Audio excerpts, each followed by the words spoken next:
everyone is having sex. Real life sex is like pornography. You cannot get pregnant if you have sex when you're taking your bath. You cannot get pregnant if you are standing up. And you cannot get pregnant if it is your first time. STI testing is meant for those who sleep around. Let's be real. When it comes to sex, everyone thinks that they know the truth. But how much of what you've heard is actually true? And how much is just plain myth? As a nurse, I've heard a lot of wild things, from women don't get pregnant when they are on their period to all women actually have orgasm with vaginal sex. On this particular video, I'm going to be breaking those myths one after the other, and I'm going to be separating the fiction from the fact once and for all. Yes, all you just have to do is to stick to the video, watch the video to the end, because I guarantee you, one of these myths is going to surprise you. And don't forget to let me know in the comment section which one you actually believed before watching this video. Good day everyone, and welcome to Nurses Lecture Room. My name is Mercy Mary, and on this particular video, I am going to be debunking 8 myths about sex. So the first myth I would like to debunk on this particular video is real life sex is like pornography. The fact is, real life sex is not like pornography. Most people you see acting pornographies are paid actors. They are acting, they are doing their job. They are acting to entertain you. So it's like a script. This is what you should do. This is what I should do. So if you are using pornography as your guide when it comes to the sex between you and your partner, you might be getting it wrong. So what I would advise you to do is to remove that belief from your mind that real life sex is same as pornography. Because when people get addicted to pornography, they keep watching it and they don't meet up to that expectation.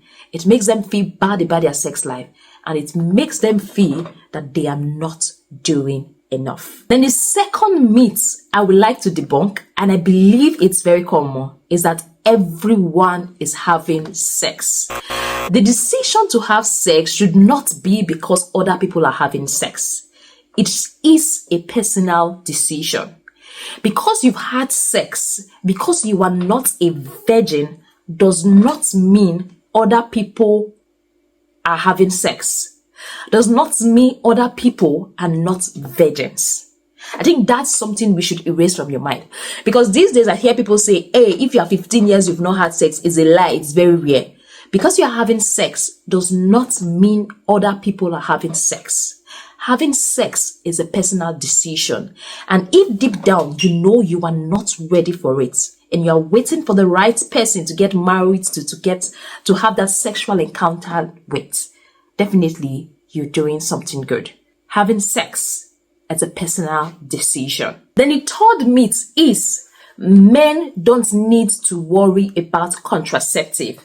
The women have the responsibility. The women should be the ones to worry about contraceptive.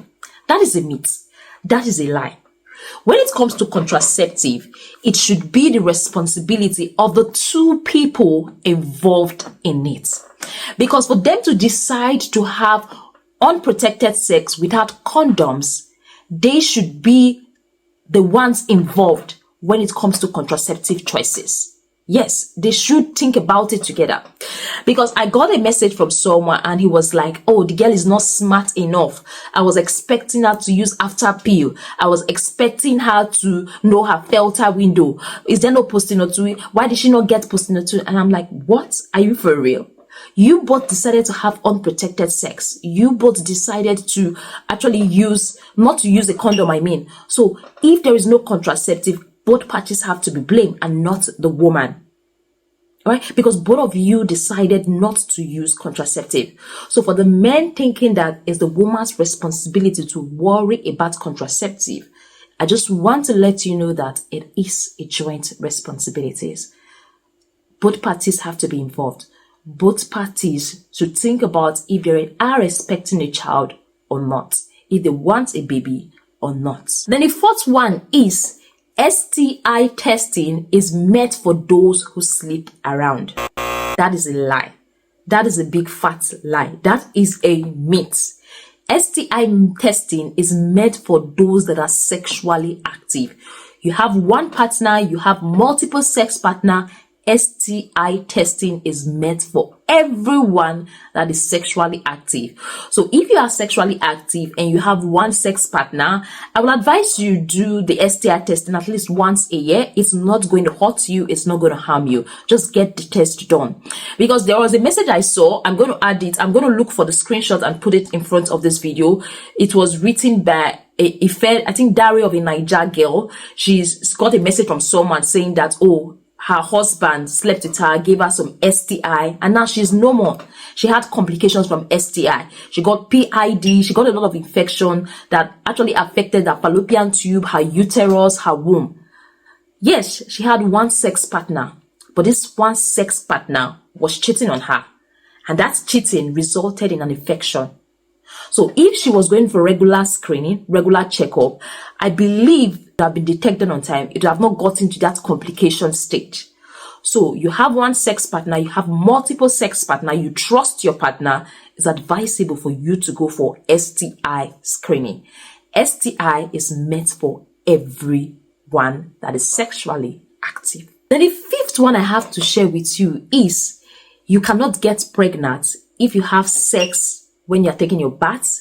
You cannot get pregnant if you are standing up, and you cannot get pregnant if it is your first time.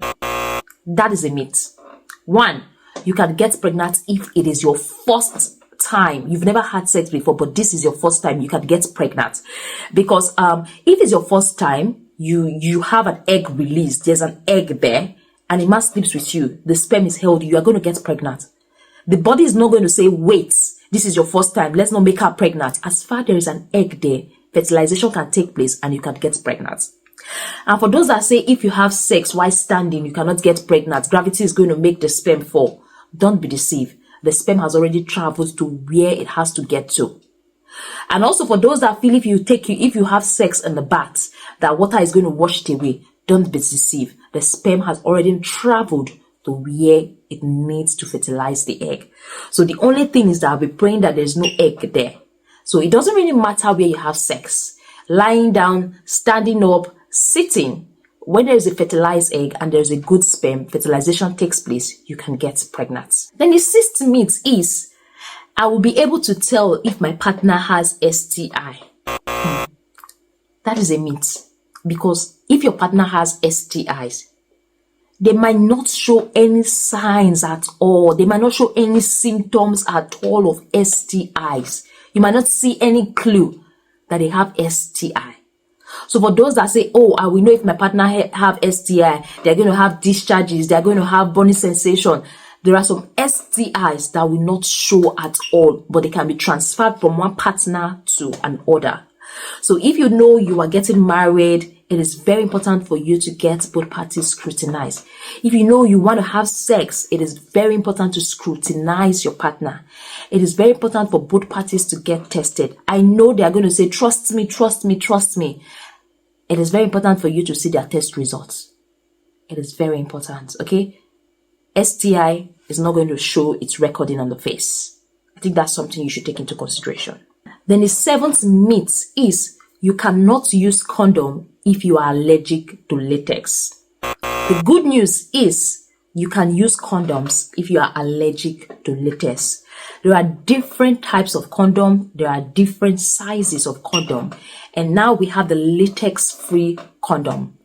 So if you want to have sex with condoms, you can get the latex-free condoms if you are allergic to latex. And then the eighth one that's a bit surprising is you need to use emergency contraceptive in the morning because of the name. You know, it has after money pills or something like that.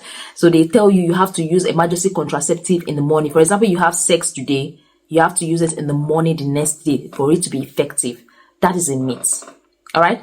So it's advisable for you to use the emergency contraceptive within 72 hours after unprotected sex. So you can have it immediately after unprotected sex. You don't have to wait till the next morning to use the emergency contraceptive. All right. So this particular video is getting long. I'm going to be doing the other myths about sex. All right. So there's going to be a continuation of this video in another video. All right. So first of all, if you know there's any myth that surprised you, kindly drop on the comment section. Thank you very much for staying tuned. Thank you very much for watching this video. Don't forget to like, don't forget to share,